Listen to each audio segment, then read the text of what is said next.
Very, very quick update tonight on these losers in the Big Brother 25 house that continue to be annoying as we are in the end game, finally, of Big Brother 25. Jag, Matt, and Bowie still acting like petty children, really, with yesterday them carving pumpkins and Jag wanting to only take pictures of the pumpkins that those three carved and not the pumpkin that Suri and Felicia carved. I just find that to be like not even high school pettiness. That's like middle school pettiness from these adult children or whatever they are. And Bowie at her big age acting like this. I mean, uh, once again, I'll just say I understand why she lies about her age because she certainly doesn't act like a 45-year-old. It's just so pathetic. The sad part is though with the shitty game that Jag has been playing, he could possibly still be losing more and more jury votes, which means that despite Bowie not even attempting to have a social game this week when she should, if she actually understood the game, she still could win just because of a bitter jury against Jag, which just goes to show how badly he's playing, I guess, socially, because I don't think neither Felicia or Suri want to vote for him to win at this point in time. So if Bowie makes the end with him, she could win just because of a bitter jury against Jag. Like I said in my last video, though, I mean, either way you slice it, it's going to be the worst winner in the history of this show. So, yeah, we're going to get to Matt and his pumpkin here in a second.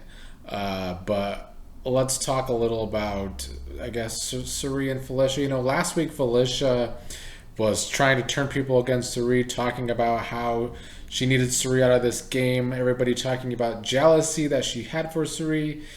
She looks dumb this week because the whole house is now going to be against her with her left in the game, and she was putting in all that work to get Suri out. They have made up, and they're probably going to be friends after this game, as they should. But I just feel like that's another example of Felicia's bad gameplay this season. She was always bad socially this season, in my opinion. But I mean, almost the entire cast was.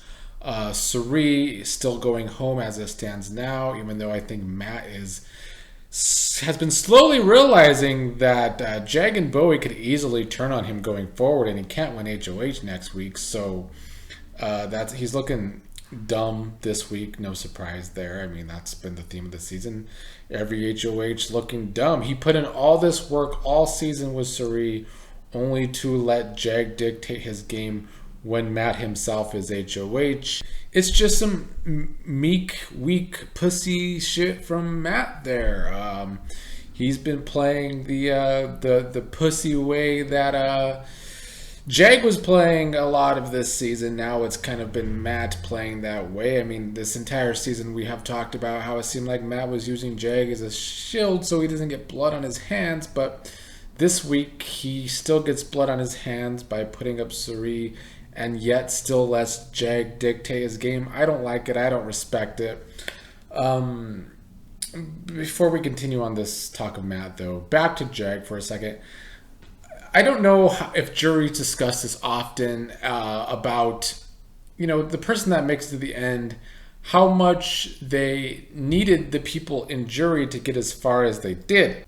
In Jag's case, I think since he was voted out unanimously and only saved by a power, this could easily be a talk that the jury has about Jag's game.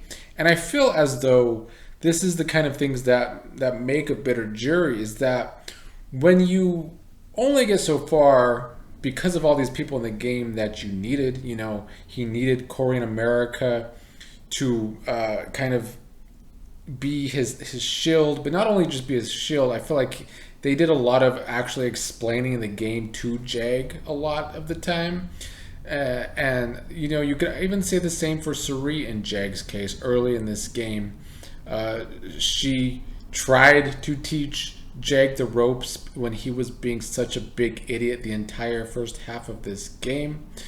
Obviously, Blue and Jag had such a connection the first half of this game as well, and you can say that Blue would have been undyingly loyal to Jag, and then Jag plays a part in a lot of these people going home. It's easy to see how not only the jury can be bitter, emotionally, but I don't even see it as emotionally. If you actually are a jury member and you look at the game from a sense of how Jag played this game the first half, which was being a bumbling, stumbling fool, and then him needing all these people to kind of help him get further along, and then he kind of gets people out of this game with getting all this blood on his hands, when again he didn't have to during the secret HOH. He could have played it actually strategic and secretive. I mean, I talked about how production made it hard, that it was obvious that only a few people could have actually won the secret HOH.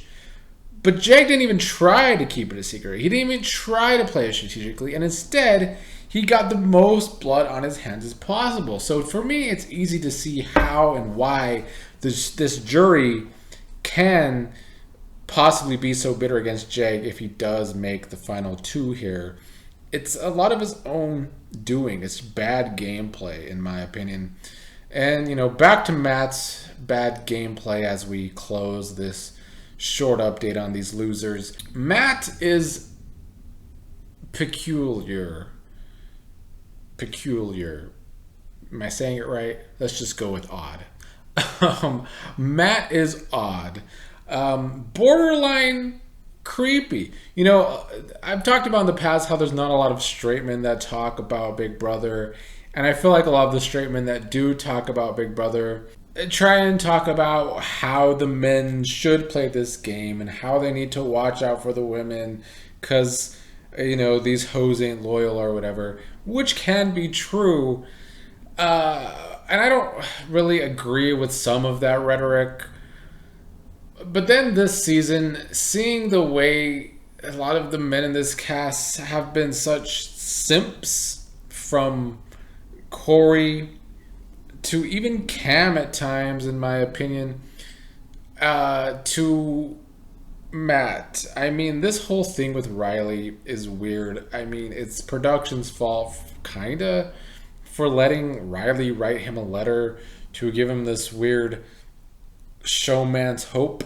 And you have Riley on the outside, like I talked about in my last two videos, just looking for clout when it comes to Matt, although he's now becoming very unliked by the fan base, so I don't know how Riley's going to continue to feel about Matt in that sense. But his pumpkin last night was all about, it was more like middle school. And Matt's almost late 20s. It's kind of pathetic. I mean, he carved into his pumpkin R hearts M for Riley, heart Matt.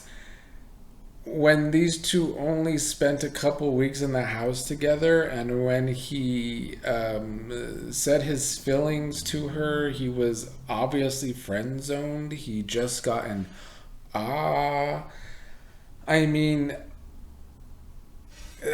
the way they cast men these last two seasons, it's kind of embarrassing. I'm embarrassed for these men. I don't know if there is just an influx of incel energy in men. Kyle last season acted so weird and desperate, and now Matt is acting like a middle schooler at his big age. Corey was simping for America, letting her destroy his game. I mean, Corey's kind of younger, at least. I mean, he's just still in college. But Matt, you are pathetic. That's how I feel about Matt right now. In a game sense, he's pathetic when it comes to letting Jag dictate his game for him. And now, just this whole Riley situation, it's creepy to me. I don't like it.